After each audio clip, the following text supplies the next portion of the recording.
Never give up on yourself.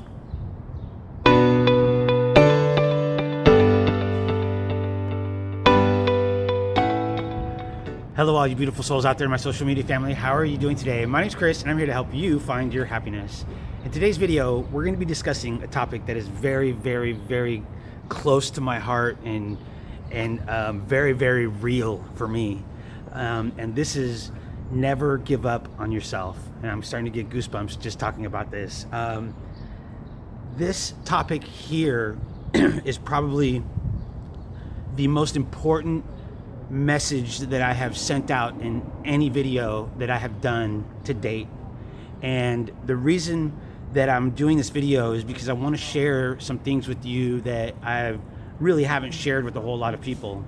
And you know, at one point in my life, I had achieved everything that I had ever dreamed of and desired. I had the big house, I had the fancy cars, I had the beautiful wife, I had my kids, and I had a successful business, and everything there was going amazing for me. And I just, you know, like I said, I was at the pinnacle of my life. And within a 2-year period, everything just started to crumble right in front of me, to the point where I was homeless, living on the streets, addicted to drugs, living in a tent for about 2.5 years.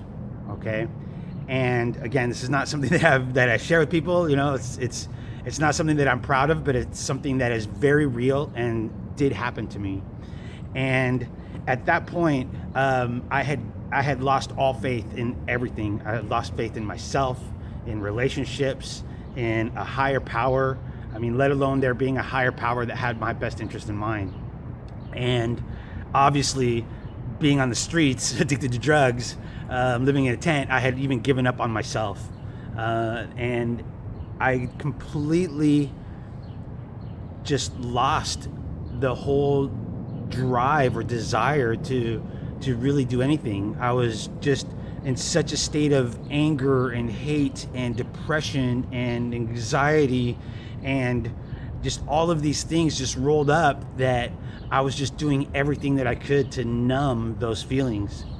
And fortunately for me, through the process, I actually was able to find myself, ironically. Rather than losing myself on the streets and into the addiction of drugs, I finally realized, being out on the streets, that wasn't what I wanted. And I knew that I was better than that, because if I was able to achieve my, be at the pinnacle of all of my achievements one time in my life, I figured, why can't I do that again? And so the first step to realizing that I needed to do something different was obviously being in a world of crap that I did not like. I did not like the way I felt. I did not like the way I looked. I did not like the way I was living.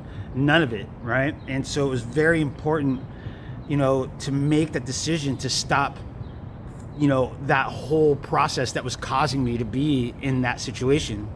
And I think that making that decision isn't the hard part. At least it wasn't for me, because obviously I did not want to be homeless. I did not want to be addicted to drugs. I didn't want to be any of that. And what was hard was believing that it was just a choice, that I could literally make that choice to believe in myself again, to love myself again, respect myself again, accept the things that have happened in my life, and start to look at those as lessons rather than losses. And that's exactly what I did.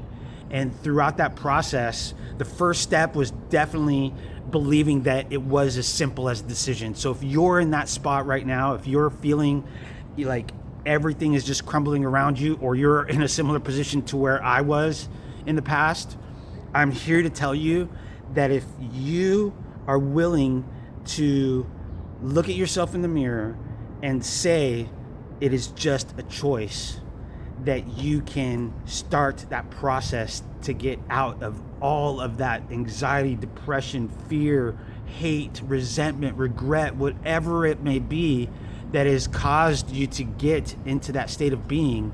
I am living proof that you can jump. Like, seriously, I use the word jump because I've made such huge leaps and bounds in the past year of my healing journey, once I finally realized that it was just a choice that I can make, and just boom. And now I'm at the point, after going through my healing journey, I'm at the point where I love myself more than ever, that I ever have in the past. Like even before all of my traumatic experiences, I understand myself better. I've learned to respect myself. I've learned to accept myself for exactly who I am. But more importantly, and this is the key right here, okay, everybody, the key is accept the things that have happened in the past and relabel those as a lesson to be learned. And that's how I was able to stop the cycle that just kept getting worse and worse and worse and worse, to the point where I was literally homeless, living on the streets. The way I stopped that is by realizing, okay, what was I supposed to learn from all of these things that happened? What was I supposed to get from all of those things that, that caused me so much trauma? And trust me, that what I've told you is just the tip of the iceberg. The other things that have happened in my life that led up to being there is, most people look at me and go, God, Chris, that sounds like a movie. And to me, it's so surreal that it almost feels that same way too, because of the way that I've been able to bounce back and be in a state of being that is so peaceful, that is so just, the inner happiness that I have is just so amazing, because I'm not relying on external situations or other people for that. And therefore, when other people do come into my life or other things happen, it just brings that much more happiness and joy, which is a bonus on top of all of the happiness and joy that I've already found right here within myself. So with that said, I hope that you enjoyed this video. Please smash that thumbs up button. Also, share this video with somebody who you think might benefit from it, because we never know when the right words from the right person will hit somebody at the right time and help them find their happiness. Until next time, I'm sending you all much love. Namaste.